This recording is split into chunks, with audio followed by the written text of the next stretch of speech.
So this is Economics, May-June 2024, variant 13. How can the economic problem be described? Economic problem refers to unlimited wants and limited resources. So the answer will be C. What would be included in the factor of production? Land. Land refers to natural resources. So let's break down which of these are a natural resource. Bread is a product made from natural resource. Factory building is counted as capital, and so is sports arena. So wheat is what is the most natural here. So the answer is D for wheat. The deposit of shale oil is discovered in an area of farming. The following estimates are made for a 10-year period. If the land is used only for farming, it would yield income after tax of 10 billion. If the land is used only for shale oil extraction, it would yield income after tax of 40 billion. What is the opportunity cost of using the land only for farming? Okay, so let's use the information from the third bullet point. 5 billion taxes from farming. Since 10 billion is after tax, original earnings is 15 billion. And after tax 40 billion, so we add on the 10 billion, it becomes 50 billion. 50 minus 15 gives 35. The reason we add tax back to opportunity cost is because opportunity cost does not consider tax deduction. So that's why it's not 30 billion. You're not using 40 to deduct 10 billion. One of the 3 questions that determine resource allocation. Resource allocation is basically what product to produce, how you produce it, and for whom to produce. So basically, A is the only one that fits that description. There is no when and there is no where.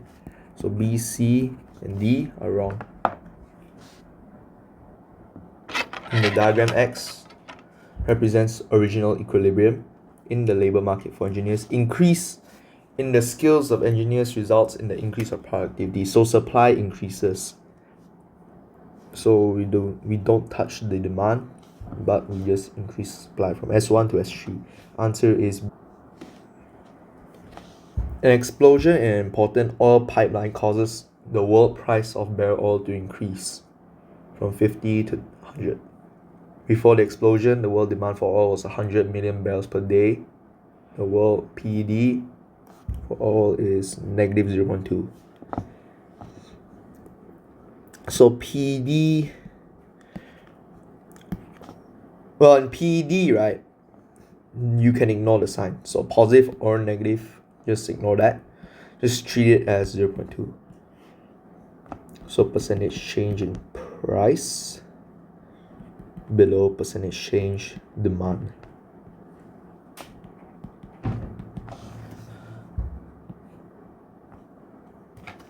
So what is the percentage change in price? Let's find out. Formula is new minus old over old times 100.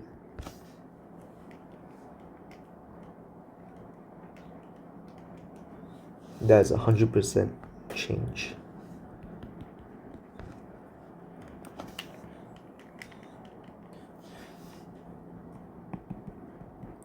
So percentage change in demand is 20%.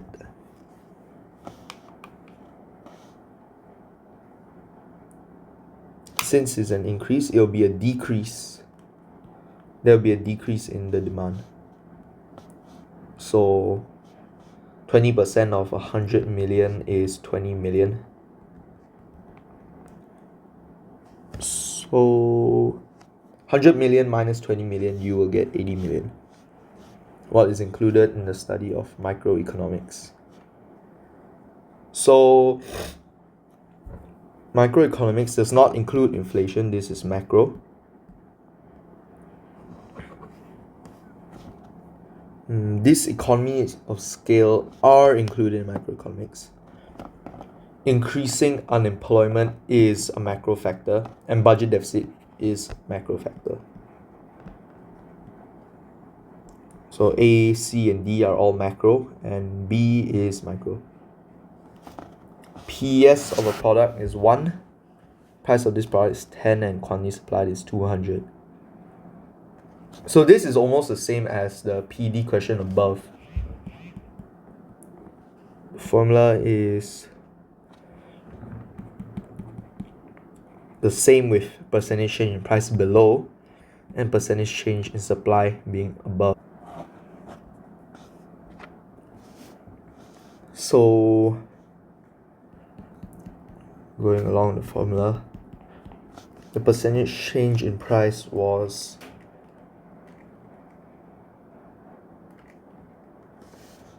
10%.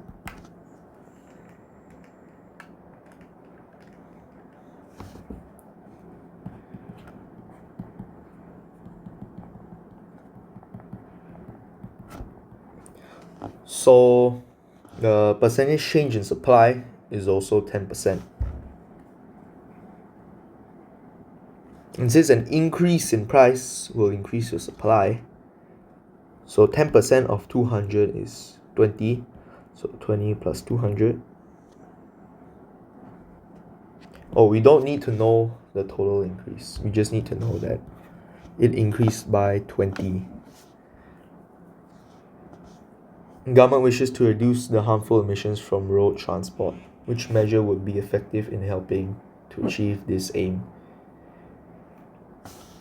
A is wrong because, well, you increase the supply of oil, diesel, and fuel. So supply increase, price falls, people will just logically use more oil. Introducing a subsidy on public transport, yes. This is the answer because when you make public transport cheaper, it makes it a stronger substitute. When you compare it to a private vehicle, people are likely to, it's like carpooling. If 10 people use 10 cars, the carbon emission is higher compared to 10 people just using one bus or one train. You like B's answer. Reduce taxation on the production of private vehicles. No, people will just be more inclined to use private vehicles because their price is cheaper. D is wrong. What function does the central bank provide for an economy? So it is A, because the central bank is the one that prints the money.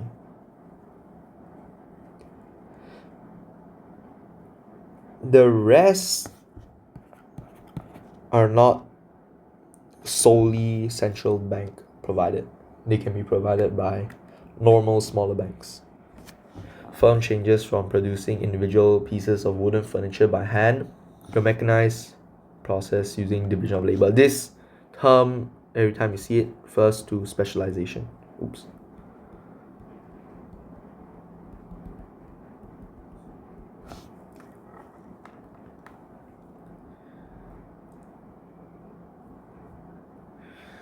So worker motivation should decrease because when you specialize, your job is more boring and you're just using a machine to do the work instead. Average total cost decreases because when you specialize, your efficiency and output does increase per worker.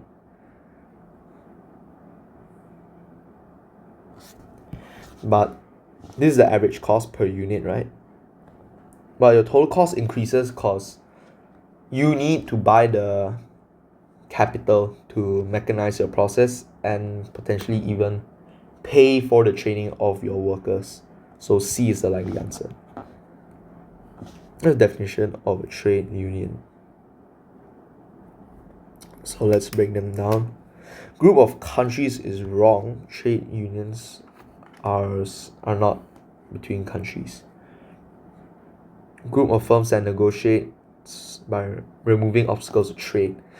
It's not about trade. trade union focuses on welfare of the worker. Welfare of the worker. So C is the only one that correlates with welfare of workers. D, fixing prices, has nothing to do with the welfare. What is most likely to be a disadvantage in operating a small firm? Lack of external economies of scale. Lack of this. Well, these economies of scale, you can rule them out because those are actually can be advantages. Well, let's compare A and C.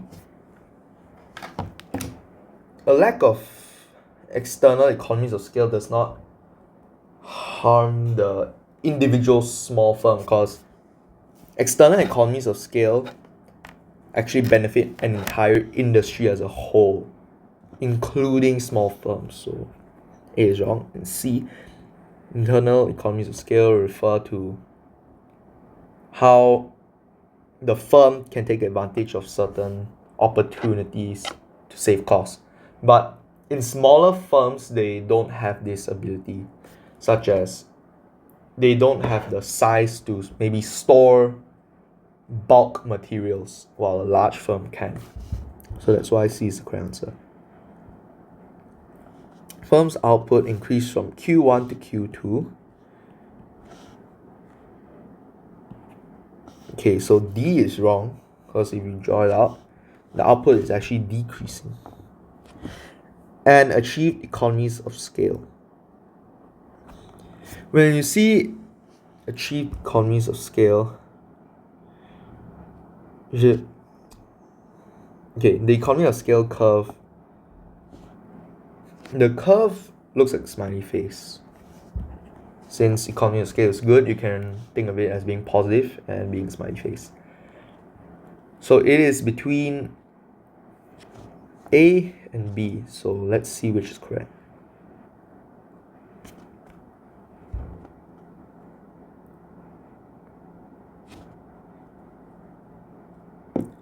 So you see how Q2 is at basically the turning point of this curve.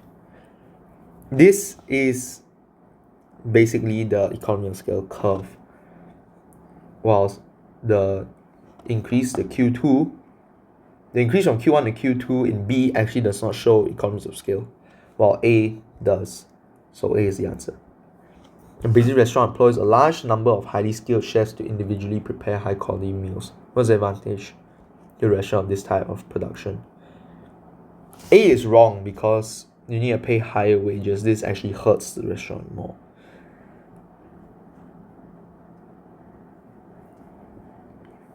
It's easier to prepare a wide variety of meals. Yes. C is wrong because increasing the time it takes is not good.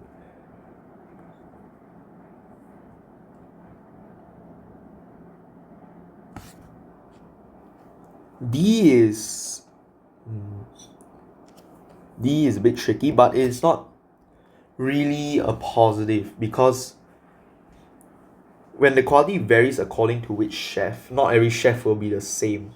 There can be very clear differences in quality, even if all your chefs are highly skilled. So D is wrong. How is the average cost of production calculated?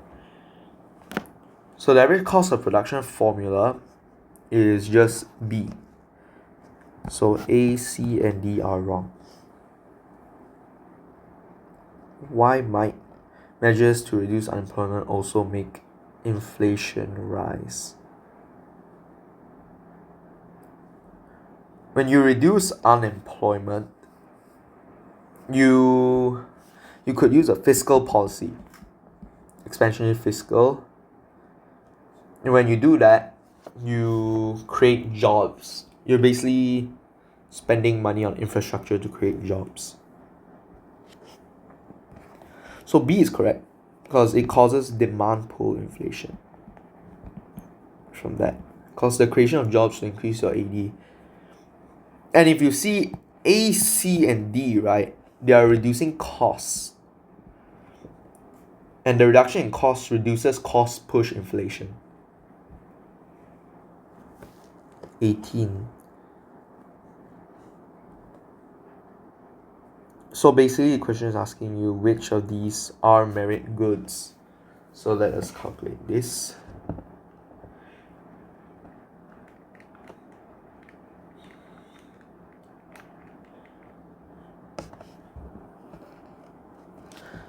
So unemployment benefits are not merit good.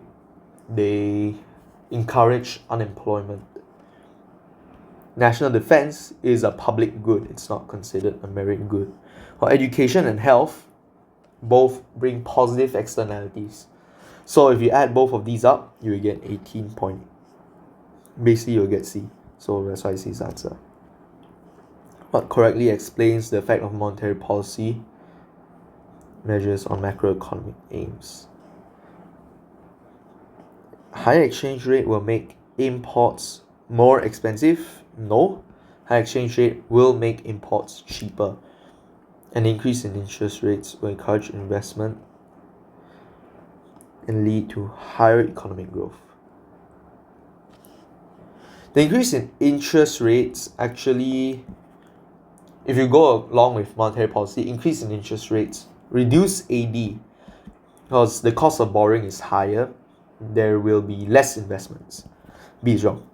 An increase in the money supply in an economy without spare capacity will result in demand pull inflation.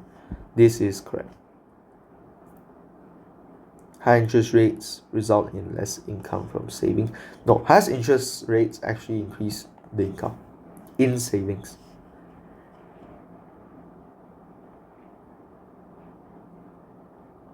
So why is C correct? More like that. Let me draw a curve for you. The meaning of spare capacity means that basically your supply does not keep up with the increase in demand. Since you increase my supply, your demand does increase. Now let's say your supply looks like this vertical line. It's the same point here. Notice how there's a clear increase in price. That is inflation caused by demand pull. What's the most likely impact of lower direct taxes on demand and on supply? Lower direct taxes will increase demand and increase supply because goods are cheaper and cost of production is cheaper. Table shows the annual change in GDP before adjustments for inflation have been made, and there are no rate of inflation in 4 countries. Which country has the highest growth rate in real GDP? So automatically, you want to find the one that has basically the largest difference between change in GDP and inflation rate. Also, A and D are wrong because when the inflation rate has risen more than the rise in GDP, real income falls. So it's between B and C, but the difference between C is just 1 and the difference in B is 3. So B is correct. Which type of unemployment is generally regarded by economists as the least serious for the economy? Cyclical is the worst because it happens in recessions. Frictional is the least serious because it is the period between it's a period where the worker is finding a job or transferring job. So it guarantees that eventually they will become employed again, and it's often short term. Regional can be serious, such as if a volcano erupted and destroyed all the industries there. That is quite serious. Structural can lead to is from collapse of structure. Can be a collapse of an industry. So A, C, and D are all serious, while B is not that serious. CPI for a country rose during 1 year from 125 to 150.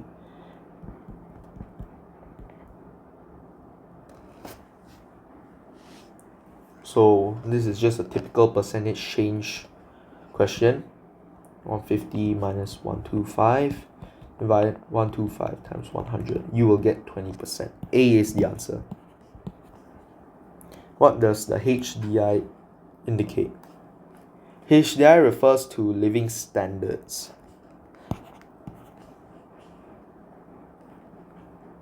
The others the others are all wrong because HDI tracks education, life expectancy, and standard of living. So A, B, and D do not fall into any category. What describes relative poverty? Relative poverty is basically like you are more poor compared to the peers around you. A is absolute poverty. B is also absolute poverty. While C is what describes relative poverty, being more having worse conditions compared to peers around you, such as like slightly lower life expectancy, slightly lower wages, such as that. Like you could be in slightly lower living standards than the minimum acceptable level, but you are not completely in poverty. You can still afford food, you still have a home. Basic necessities is unable to afford that, you are in absolute poverty. What can be concluded from the table? Okay, let's break it down. Country X has fewer females than country Y. No, it does not state the percentage of females in any part of the table. So A is wrong. Country Y has the smallest population increase. So let's see that.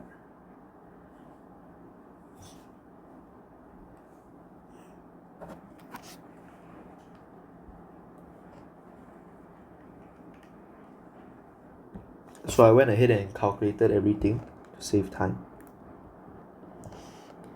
Country Y does not have the smallest population increase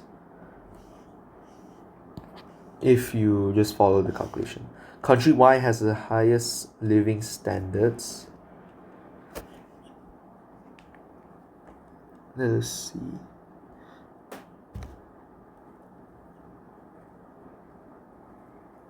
This would be wrong because of the death rate being very high. So actually X has the highest living standards, not Y. Country Z has a decrease in population. Yes, this is correct because just by net migration, it already overpowers your birth rate. So yeah, population is decreasing. What is most likely to promote international specialization? No. Similarity in climate doesn't really lead to more specialization. More or less, it kind of reduces the need for specialization. Similarities in available? Nope. It's wrong. Instability in foreign exchange rates. When there's instability in foreign exchange rates, people are less likely to trade due to the instability. And when there's less free trade, there is less need for international specialization. The answer is D. Because when you remove tariffs and duties, people are more countries and economies are more likely to start being more reliant on export and imports. They want to trade more. And when you want to trade more, you want to specialize more to take advantage. What are the effects on price and equilibrium quantity of the imposition of an import tariff on a good? The price increases and equilibrium quantity decreases. The reason for that is, let me draw it out. Here's your demand curve. When you impose a tariff, your supply decreases from S1 to S2. See, the price has also increased and quantity has decreased. Diagram shows the market for the Indian rupee in US dollars. What caused the demand curve from rupees to shift from D1 to D2?